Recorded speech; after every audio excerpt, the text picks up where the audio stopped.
fin de série pour Cleveland après 12 victoires de suite. Les Cavaliers sont tombés contre les Pacers. C'était un des matchs importants de la nuit. Belle victoire d'Indiana contre Cleveland, 108-93. Je te propose du coup qu'on commence par ce match, parce que Indiana est une équipe qui va de mieux en mieux, qui est sur 6 victoires de suite, qui a vraiment complètement redressé sa saison. C'est une équipe qu'on a souvent souligné, pointée du doigt comme décevante, et là elle est repassée à la 5e place de la conférence Est. Elle est tout près de la 4e place. Quelles sont tes impressions, Shai, un peu sur ce match contre les Cavaliers et cette grosse performance d'Indiana? Ouais, déjà, pour revenir sur ce que tu as dit sur Indiana, c'est vrai qu'on a pas mal tiré sur eux, moi le premier en début de saison. Et sur les petites interviews qu'on a faites avec TJ McConnell et Obi Toppin, McConnell disait, parce que l'une de mes questions, c'était voilà, c'est dur d'enchaîner après une saison où on a été une équipe surprise. Là, c'est plus dur cette année pour vous. Et il avait l'air tellement pas inquiet, genre c'est normal, c'est un peu le lot d'une saison NBA et d'une équipe NBA. Et en fait, c'est parce que les mecs, ils savent qu'à un moment, quand ils ont confiance en eux, ils vont retrouver une bonne série et une bonne période. Et là, c'est vraiment le cas. Cleveland, certes, c'est une équipe qui est un peu fatiguée, c'est très dur d'enchaîner autant de victoires, hein. Au niveau nerveux, les adversaires qu'ils ont eu à affronter dernièrement, c'était pas simple. Et 12 victoires de suite, mais il fallait quand même réussir à vaincre les Cavs. Et puis les Pacers l'ont fait, surtout dans le troisième quart-temps, si je dis pas de bêtises.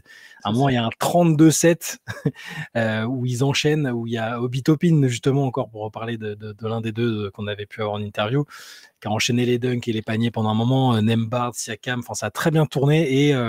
Et Cleveland n'a pas eu de réaction, une fois n'est pas coutume. C'est une équipe dont on dit souvent qu'elle s'accroche bien et que mentalement, elle refuse de perdre. Là, ça a été plus difficile. Et voilà. Ce que ça m'inspire, c'est que les Pacers sont une équipe sur une très bonne dynamique, et que Cleveland, il fallait bien un moment de temps en temps, il faut bien que ça perde et que ça ait du mal à revenir dans des matchs où c'est plus difficile. Voilà. Ouais, enfin, revenir, sachant qu'avant ce 32-7, justement, ils mènent de 15 points, quoi. Ils mènent de 15 points, les Cavaliers. Ce qui est particulièrement fort, c'est que tout ce comeback se fait sans Tyrese Haliburton. Il sort à la mi-temps, donc au moment où il sort, à la pause, il y a une dizaine de points d'avance pour Cleveland. Tyrese Haliburton blessé aux ischios, il a fini qu'avec 2,5 passes, et c'est sans lui que Indiana fait le forcing avec ce gros troisième quart-temps. 19 points d'Andrew Nembhard, 18 points de Pascal Siakam, 15 points, 10 rebonds de Miles Turner. Je crois qu'il y a 6 ou 7 joueurs qui sont à plus de 10 points. Et du côté des Cavs, tu l'as dit, puis il y a de la maladresse à 3 points. Ils ont raté 15 de leurs 16 premières tentatives à 3 points en début de deuxième mi-temps. Les Cavaliers, ça aide pas quand tu es en train de prendre un run. Et ça explique aussi en partie. C'était seulement leur deuxième défaite à domicile d'ailleurs à Cleveland. C'était des victoires des Pacers sur le parquet des Cavaliers. Ouais, Cleveland une place forte cette année, ce qui est toujours bien pour les playoffs. Mais bon, voilà, c'est une défaite après 12 victoires, même si c'est à domicile, même s'il y a eu, tu l'as dit, hein, ils se sont fait un peu renverser, ils avaient plus 13 à la mi-temps. Moi, je mets plus ça au crédit d'Indiana, surtout avec effectivement la blessure d'Haliburton, dont on attendra des nouvelles quand même. C'est une belle performance de la part des Pacers. Allez, j'avais commencé par le match marquant, on peut passer à la performance marquante, c'est celle de Jalen Brunson. Il y a eu un match qui était prévu tôt hier entre Milwaukee et New York. Certains d'entre vous l'ont peut-être regardé. 44 points de Jalen Brunson qui a fait un carton. Surtout dans le premier quart-temps, justement, il a démarré le match, mais en trombe. Tout lui réussissait. Il a mis 23 points dans le premier quart-temps, et c'est à ce moment-là. Et d'ailleurs, c'est pas vraiment à ce moment-là que les Knicks ont pris les devants, parce que c'était encore bien serré, mais ça s'est fait après graduellement tout du long, quoi. D'ailleurs, je vérifie. Les Knicks ont gagné les 4 quart-temps de la partie. Dans le deuxième, déjà, ça commençait un peu à s'accentuer l'écart, et dans le troisième, là, ils ont plus ou moins enterré. Ils ont accéléré, on va dire. On sentait que les Knicks commençaient à se mettre à l'abri, malgré le fait que Jalen Brunson, justement, lui aussi est sorti un moment sur blessure avant de revenir. Oui, à l'épaule. Très belle perf de Brunson et très belle victoire des Knicks. Ouais, les Knicks, il n'y a pas vraiment eu de match, tu l'as dit. Pourtant, ça ressemblait à une très belle affiche de l'Est quand même, parce qu'il n'y avait pas d'absent majeur. Enfin, en tout cas, Giannis et Lillard étaient là du côté de Milwaukee. Les Knicks avaient quasiment leur meilleure équipe aussi. Il n'y a pas eu de match. Brunson, tu l'as dit, fait un énorme début de match. Il réussit tout dans le premier quart-temps. Kat fait un très très bon match aussi. 30 points, 18 rebonds. Et les Knicks, match à sens unique pour New York, en faveur de New York. En fait, le duo star des Knicks a dominé celui des Bucks. C'est marrant parce qu'il y a justement, dans ce début de match, il y a eu des moments où j'avais le sentiment, j'ai regardé un peu le premier quart-temps, le deuxième quart-temps avec un peu plus d'attention que le reste. Il y avait des moments où je me disais, mais en fait, il n'y a que Bronson qui marque pour New York. Tu vois, le reste, il y a eu beaucoup de possessions où les Knicks se sont un peu heurtés à la défense, ont dû prendre des tirs de loin, ou des fois Bronson en fin de possession, il sauvait l'affaire. Et je me disais, tiens, Milwaukee peut peut-être poser des problèmes, mais en fait, non. Après, comme j'ai dit, l'écart, il s'est graduellement accentué jusqu'au moment où, du coup, le match commençait à avoir moins d'intérêt. Mais ouais, Bronson, ce premier carton, voilà, ça fait tellement la diff quand un mec met autant de points. Et du coup, je disais, oui, le duo des Knicks a été plus performant. En face, Lillard met 22 points et Giannis en met 24. Mais voilà, ça fait 46 à eux deux. À eux deux, ils font à peine la performance de Bronson. Voilà, sachant que 4 a mis 30 points avec 18 rebonds. Ouais, et puis la différence d'adresse entre les deux équipes, enfin, New York ratait rien, quoi. Ouais. Enfin, je sais pas, ils étaient à 3 points, ils en ont mis beaucoup. En face, c'était moins adroit. Grosse performance offensive des Knicks. Je crois Milwaukee avait pas encore pris autant de points cette année, évidemment. 140 points, c'est énorme. Et New York est capable un peu malgré cette étiquette d'équipe défensive qu'on lui colle depuis que Thibodeau est là, c'est une équipe qui est capable de faire des énormes cartons offensifs quand même. Allez, il y a un autre match qui a débuté tôt, c'était celui entre Denver et Dallas. Et victoire des Nuggets 112 à 101 contre les Mavericks. Joli comeback de Denver qui était mené d'une dizaine de points avant de revenir justement sous l'impulsion de Russell Westbrook. 21 points, 10 rebonds, 7 passes. Et Nikola Jokic, évidemment, 19 points, 18 rebonds, 9 passes.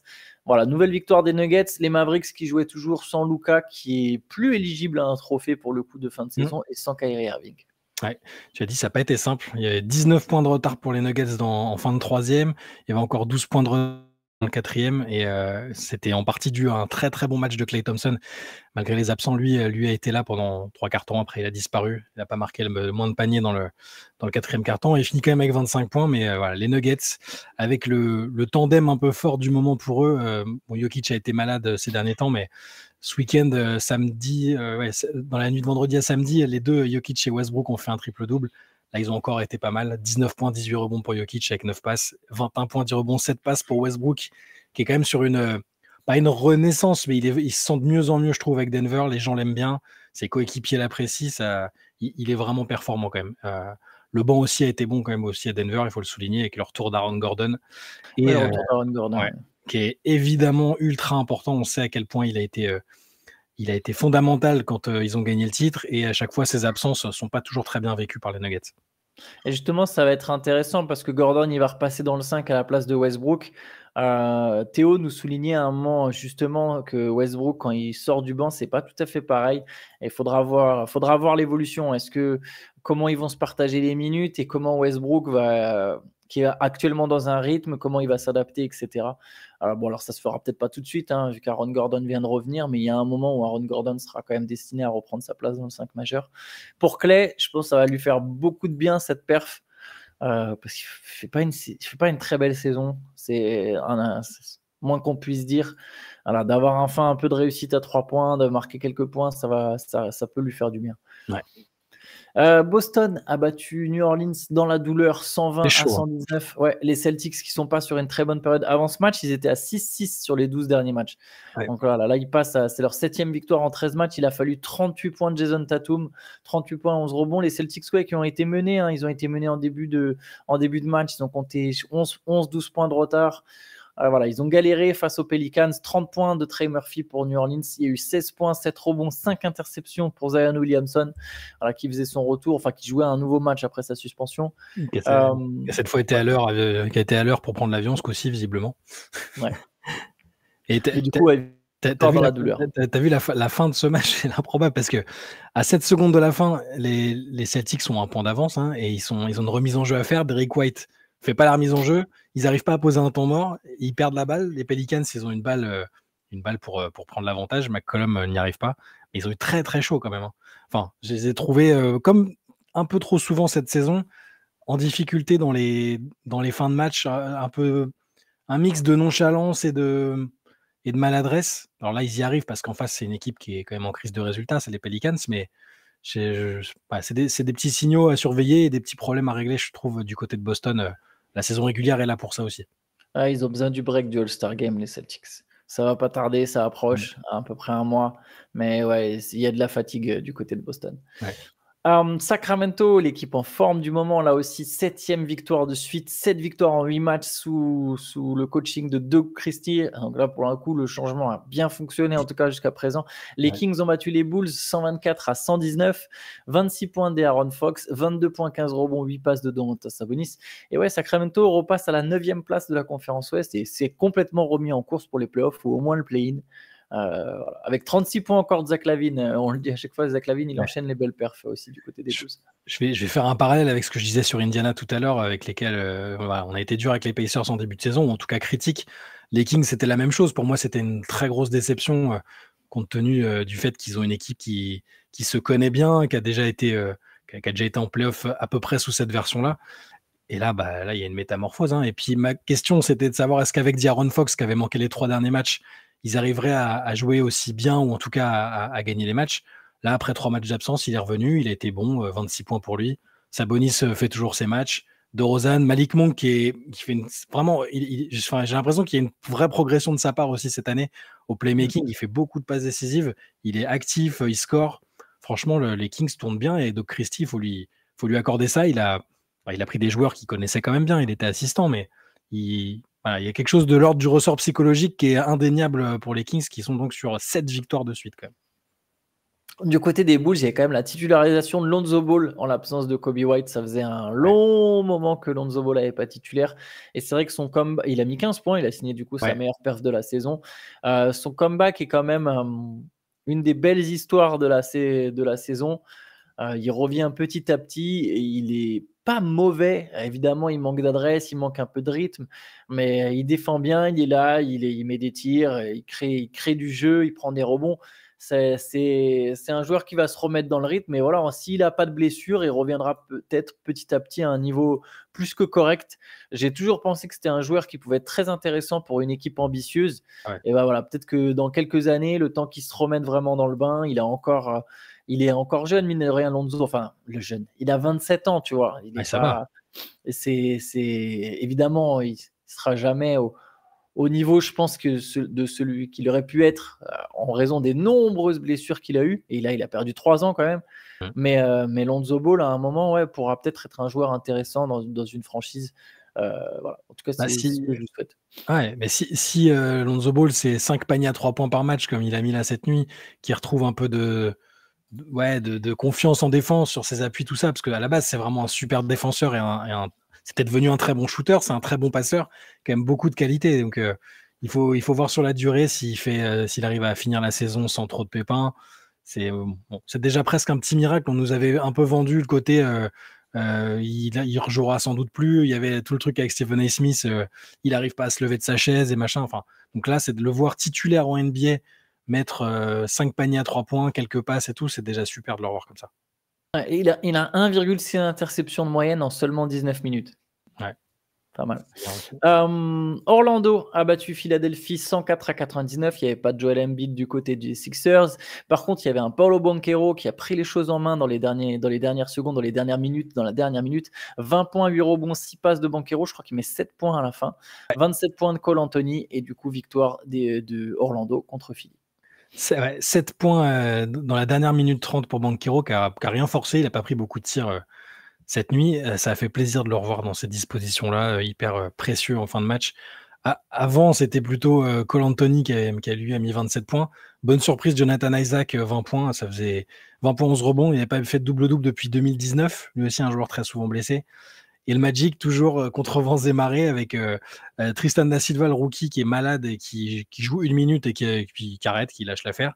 Bitadze aussi touché en cours de match. Bref, c'est toujours l'hécatombe à Orlando, mais ils arrivent toujours à trouver des solutions. Et Philly aurait pu prendre ce match. Honnêtement, Tyrese Maxey et Paul George ont fait plutôt un bon match. 29 points pour Maxey et 25 points pour Paul George. Et c'est quand Paul George prend sa 6e faute, ils sont encore devant. En fait, il reste 2-3 minutes, ils sont encore devant. Il prend la 6e faute, son équipe est à +3 et derrière, ça n'a pas tenu. Donc, c'était prenable. Il y a des matchs comme ça qui sont quand même prenables, à mon sens, pour Philadelphie, mais qu'ils n'arrivent pas à prendre sans Joel Embiid. Ouais, 8 points de Gershon Yabusele pour le petit point français. OKC a écrasé Washington, bon, sans trop de difficultés, malgré la maladresse de Shai Gilgeous-Alexander. Victoire d'OKC 136-95, 5 sur 17 au tir pour Shai, Pas qui a souvent, hein. C'est pas souvent. compensé avec les lancers francs.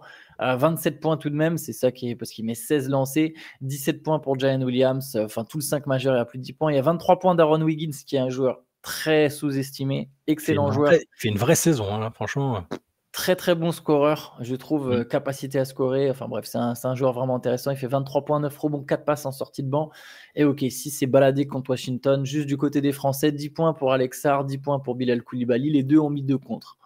Ouais. Alors, je sais que parfois dans les commentaires, on nous dit le plus-minus, ça veut rien dire, faut relativiser et tout. Juste Kyle Kuzma, moins 40, et mon gars Carlton Carrington, moins 41. Voilà. Il y a des soirs comme ça où c'est quand même compliqué de se présenter sur le terrain. Ouais, bah, voilà, le 5 majeur des Wizards. Bon, ouais. Sont les Wizards, 6 victoires en 37 matchs. Ouais. Il y a eu une prolongation, il a fallu une prolongation, il y a une fin un peu litigieuse d'ailleurs, enfin litigieuse, pas auprès des arbitres, mais entre les joueurs d'Utah. Le Jazz a fini par battre les Nets 112-111. Isaac Collier, le rookie, qui a mis 23 points, a mis le game winner, mais il s'était fait aussi engueuler par son coéquipier. Tu vas nous raconter ça, nous expliquer ça, Charles. Ah ouais, n'importe quoi à la fin match. Alors c'est vraiment du cauchemar au rêve parce que il fait un peu le match de sa vie, Isaac Collier. C'est pas celui qui a tous les shoots, c'est pas celui qui marque le plus de points avec le Jazz. Là, il finit avec 23 points, il fait vraiment un bon match. Sauf que sur la fin, il décide sur ce qui est plus ou moins la dernière possession pour le Jazz de remonter la balle et d'indiquer que c'est lui qui veut prendre le tir. T'as Colin Sexton à côté qui lui fait des signes, genre donne-moi la balle. Il commence à remonter la balle, mais violation des 8 secondes. Ils perdent la balle, derrière il y a temps mort.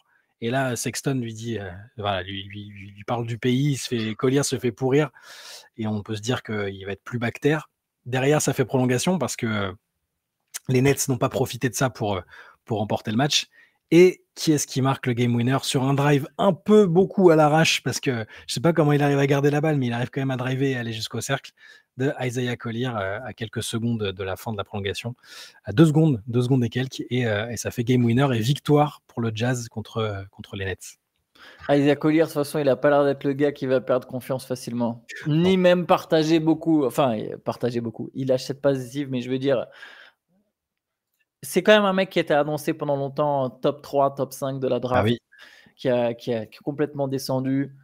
Voilà, je pense pas qu'il va se laisser marcher sur les pieds.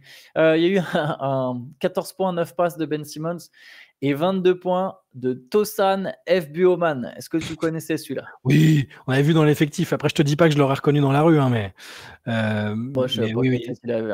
Oui, si, le nom, on le voit. Honnête avec vous. On le voit un peu quand même sur les feuilles de match cette saison. C'est un joueur des Nets. Il a joué 4 matchs cette saison. Ouais. Mais il était ailleurs avant, non? Ou alors je l'ai vu sur d'autres feuilles de match. Non, il a joué 4 matchs cette saison. Non, moi, je savais absolument pas qui c'était. Ouais, c'est son 5e. Ouais. J'aurais été...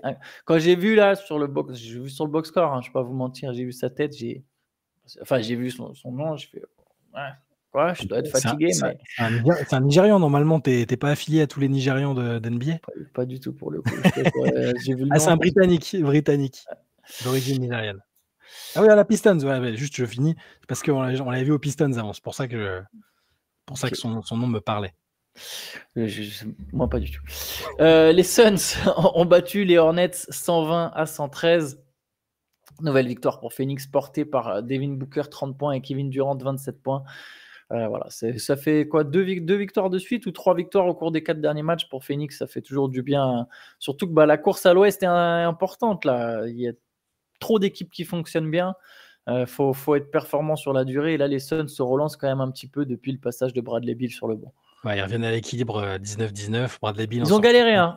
Pardon, j'ai pas précisé, mais c'est sur la fin. C'est sur la fin qui Charlotte avait le match en main. Charlotte avait le match en main et c'est au milieu du 4e quart-temps qu'ils ont accéléré. Ils prennent l'avantage à 3 minutes de la fin. C'est KD qui marque un panier et il repasse devant. Mais Charlotte avait vraiment le match en main. La Melo et Mark Williams font plutôt des bons matchs. Et après, ils ont perdu totalement l'adresse et en défense, ils n'ont pas tenu le choc. Et Bradley Beal, dont tu parlais, qui est donc effectivement sorti du 5 récemment, 15 points, 6 passes en sortie de banc, Toujours pas de Yusuf Nurkic, officiellement malade.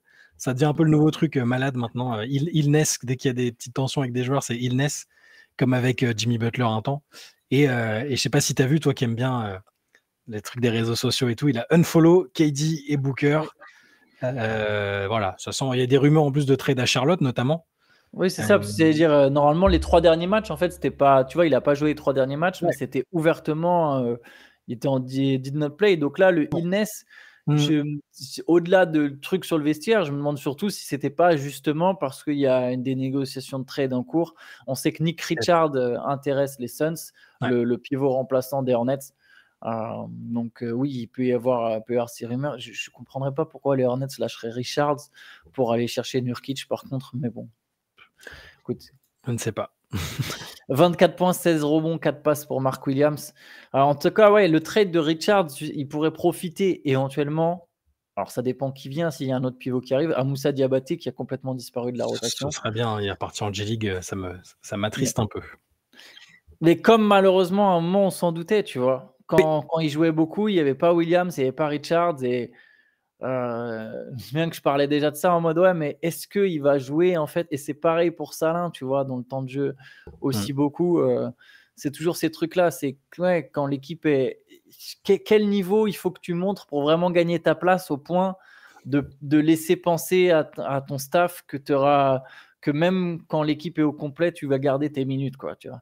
Ouais, moi je sais pas où c'est, mais j'ai toujours l'impression, son style de jeu, il doit lui garantir 5-10 minutes dans une bonne équipe. C'est le mec vraiment l'energizer. Il a ce style de jeu là qui, je peux pas l'imaginer rester encore en G-League. Après, je me trompe peut-être, hein, et peut-être que j'apprécie trop, mais ça me désole un peu que ça se passe pas. À chaque fois avec Charlotte, il a été bon, hein, franchement, il gobe des rebonds, il défend bien, il protège bien le cercle, il met du rythme. Enfin, je trouve ça dommage. Après, parfois, il y a aussi des décisions, j'allais dire politiques, mais il y a des joueurs qu'ils ont plus envie de mettre en avant, qu'ils ont plus besoin de mettre en avant pour des raisons contractuelles. C'est un peu le lot de la NBA, malheureusement. Et il y a un peu le truc injuste du joueur qui a du potentiel versus celui qui en a pas vraiment, mais qui a un impact, tu vois.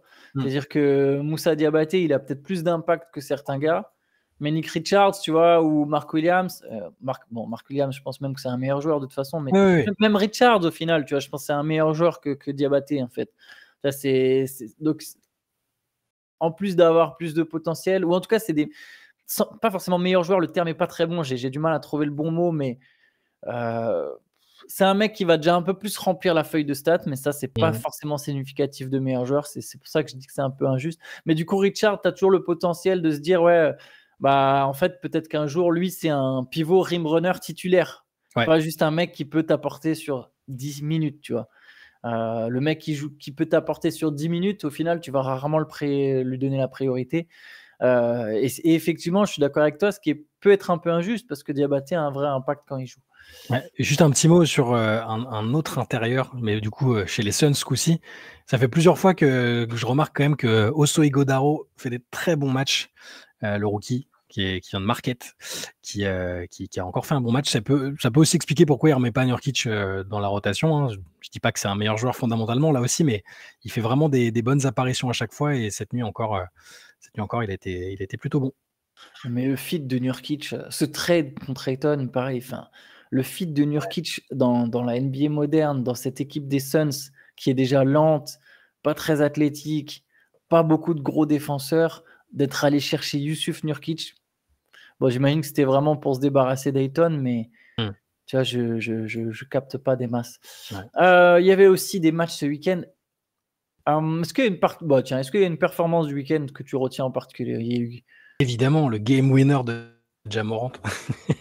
Le game winner de Ja Morant qui avait fait un match un peu compliqué, qui n'était pas très très adroit jusque-là, et qui a retrouvé la lumière contre Minnesota pour marquer 2 paniers très très importants en toute fin de partie. Je suis en train d'essayer de rechercher où il en était au niveau des stats à ce moment-là. Il était à 8 points avant de mettre ces 2 paniers importants. Il était à 8 points.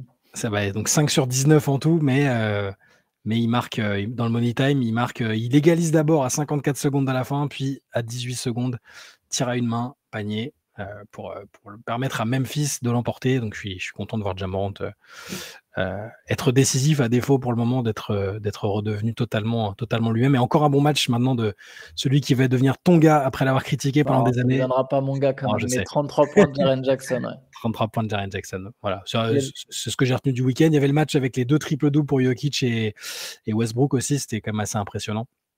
Ouais, il y a eu pas mal de matchs reportés aussi en raison des Ouais. incendies à Los Angeles. Puis il y a eu une tempête à Atlanta aussi. Mm. Ça a poussé la NBA à annuler le match entre les Hawks et les Rockets. Il y a eu un match à 41 points d'Giannis, mais il y avait, en parlant de grosse perf, c'était surtout vendredi soir. Il y a eu un énorme match en Euroleague de Sacha Vezenkov. 45 points avec l'Olympiakos en posant 3 dribbles Ah ouais, non, mais ça n'a aucun sens. Ça n'a aucun sens. et avec un seul lancer franc.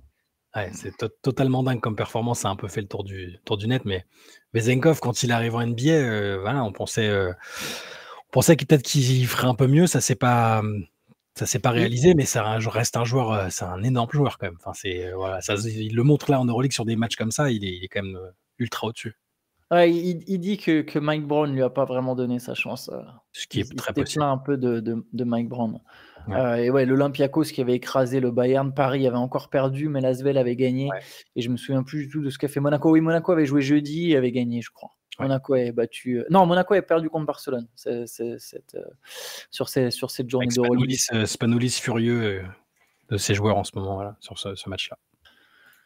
Est-ce qu'il y a quelque chose d'autre qu'on voulait aborder? Oui, éventuellement Cooper Flag. une autre grosse performance, Cooper Flag, très grosse performance de Cooper Flag, le premier choix de draft annoncé, qui a battu tout simplement un record pour un freshman dans la conférence ACC, qui est donc l'une des meilleures conférences. Il a mis 42 points lors d'une victoire contre Notre-Dame. Duke tourne très bien d'ailleurs cette saison, et Cooper Flag, qui avait eu quelques matchs un peu en dessous, notamment en termes d'adresse, etc. Là, avait sorti un très gros match. Je crois qu'il fait 11 sur 14 au tir. Je ne me souviens plus exactement. Il met les 3 points. Il fait aussi 7 passes, 6 rebonds. Enfin, voilà, match très très complet pour un freshman et puis pour un mec aussi attendu, c'est quand même bien. Alors Notre-Dame n'est pas la plus forte équipe de la conférence ni de toute la NCAA, mais ça reste quand même impressionnant. Et puis il justifie l'attente qu'il y a quand même autour de lui, même s'il y a quelques matchs où il peut passer à côté, il est quand même. Voilà. Ouais, il est globalement.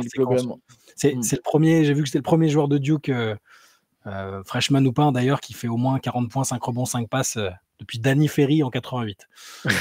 Danny Ferry qui est le recordman de points pour Duke, avec 58 points. Je suis pas sûr que Flag les batte cette année, mais c'est quand même bien. Ouais, non, il fait quand même une très bonne saison dans l'ensemble, dans une très bonne équipe. En plus. Il y a aucun, pour moi, il y a aucun monde avec même ce que j'ai vu du potentiel des autres derrière. Il y a aucun monde où je vois pas Flag first pick. Je sais qu'on entretient un peu le truc. Ouais, attention, il surveille un tel, mais pour moi, il y a pas sur le potentiel comme sur ce qu'il montre maintenant. Il y a pas, pour moi, il y a pas de doute. Je pense effectivement qu'il y a aucun doute sur le fait que Flag sera pris en 1. Je pense qu'il y a certains dirigeants qui diront que Dylan Harper est le prospect le plus intéressant. Et certains seront très contents, seront contents. Genre, si tu pioches en 2, c'est un peu comme Zion Williamson, Ja Morant. Ouais. Sauf que Zion Williamson, il avait des problèmes de blessure, tu vois, donc c'est différent. Mais au final, les Grizzlies aujourd'hui. Ouais, mais. Il vient d'avoir 18 ans. Il vient d'avoir 18 ans et il défend bien. C'est un bon défenseur en plus. Ouais, mais défendre en NBA, c'est pas la même chose, tu vois. C'est pas la même chose. Le jeu est différent. Mais Cooper Flag en fait, c'est juste dans le profil de quel joueur tu. Je pense que Cooper Flag sera le meilleur joueur de sa promotion, tu vois, dans le lot. Quand tout sera fini, quand tout sera terminé à la fin de sa carrière, je pense que ce sera le meilleur joueur de sa promotion. Mais je sais pas si ça sera un. Tu vois, je pense que ça sera un Hall of Famer. Mais aujourd'hui, dans son profil, on verra. Comme tu as dit, il a le temps d'évoluer, mais je ne suis pas certain que Cooper Flag, ça sera vraiment la première option d'une équipe qui joue le titre. Le jour, je pense qu'il sera dans des équipes de vainqueurs, alors que Dylan Harper, ça ne sera pas non plus la première option d'une équipe qui joue le titre. Mais par contre, Dylan Harper, à mon avis, peut potentiellement être vite un franchise player, tu vois. Un peu comme dans le type de Ja Morant, parce que c'est un arrière déjà, donc il a la balle, il a le côté scoreur, il est grand pour sa taille, etc.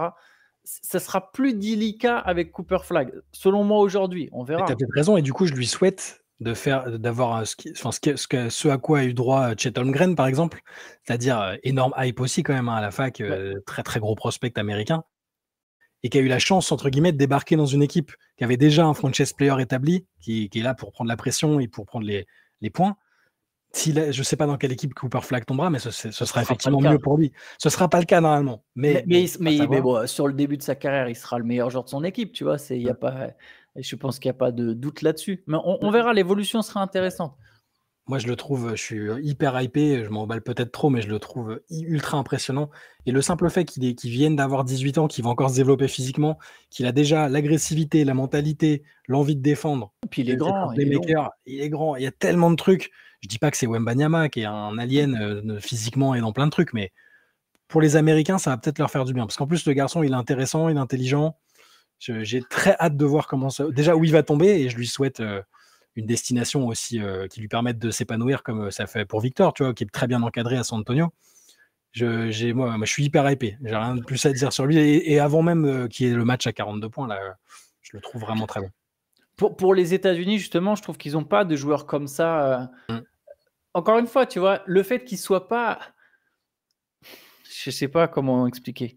Mais qu'il ne soit pas un clear-cut mec où tu te dis, OK, ça va être l'assassin absolu de son équipe. Moi, je ne vois pas ça chez lui, tu vois. Je ne vois pas ce côté-là. Je vois Théo qui fait la moue, mais très clairement, Cooper Flag, moi ce n'est pas un truc que... Il n'y a pas ce côté...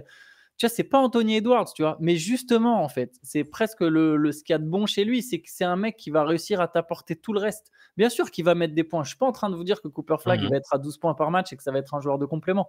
Ça va être une star. Mais c'est pas, on n'est pas sur LeBron James, on n'est pas sur ces gars-là. Ouais, mais c'est à ça qu'il est comparé aujourd'hui. C'est ça qui est attendu aujourd'hui de lui. Il est attendu d'être un joueur générationnel, d'être un numéro 1 qui va tout de suite mener une équipe. Et moi, tu vois, je suis pas certain. Et je suis même pas sûr que dans la suite de sa carrière, Cooper Flag soit absolument la première option offensive de l'équipe avec laquelle il va éventuellement gagner. On en est très loin. Je suis en train d'extrapoler, d'imaginer un futur qui est encore tellement loin et qui est du coup très incertain. Mais dans son profil de jeu, c'est un mec un peu comme Anthony Davis sans être bien sûr le même joueur, qui est capable de faire tout plein de trucs autour, qui est capable de s'adapter à plein de situations. Et ça, pour le coup, les Américains, ils n'ont pas une star comme ça aujourd'hui. Et c'est sur ça qui va être intéressant, qui va être très intéressant. Après, voilà, on verra, on verra quelle sera la suite de sa carrière. Si s'affirme comme un MVP, bah, tout le monde pourra me dire bah non, tu vois, t'as vu, t'avais tort, il n'y a pas de souci. Mais là, aujourd'hui, par exemple, je me dis pas que Cooper Flag, ça sera un mec comme ça. Je me dis pas que ça sera nécessairement un gars qui sera dans ce moule-là. Moi, déjà, j'espère que là, sur les prochaines semaines et prochains mois, il n'y aura plus trop de discussions sur est-ce que ça doit être le first pick ou pas. Après, il n'y en a pas des discussions. Ouais, mais pendant quelques temps, et on a essayé un peu de nous. Tu vois, enfin, je parle des médias US. Ils veulent créer un peu de suspense. Mais c'est plus, je pense, une manière en avant de mettre Dylan Harper. Je trouve d'ailleurs que c'est une discussion très intéressante. Mais Dylan Harper, tu vois, Dylan Harper, il fait aussi, ce qu'il fait, c'est aussi c'est incroyable aussi ses performances en NCAA là aujourd'hui, tu vois. Maintenant, je pense pas qu'il ait le potentiel ni le talent de Cooper Flag, tu vois. Pour moi, son talent réside justement dans le fait qu'il peut remplir plein de cases aujourd'hui. Comme tu as dit, il y a de la défense, il y a un peu de playmaking, il y a du rebond, il est grand, il est costaud, il est quand même un peu athlétique. Dylan Harper, le fils de Ron Harper, évidemment. De Ron Harper, exactement. Ouais. Mais bon, et on aura évidemment le temps de parler en long et en large de la prochaine classe de draft, Cooper Flag et tout ça, mais c'est intéressant de voir où on est, quelle est notre impression à l'instant T déjà sur ces joueurs-là. Yes. Bon, allez, on va s'arrêter là-dessus. On se retrouvera tout à l'heure pour un podcast et demain, évidemment, pour un CQFR. Ciao, ciao. Ciao, bonne journée.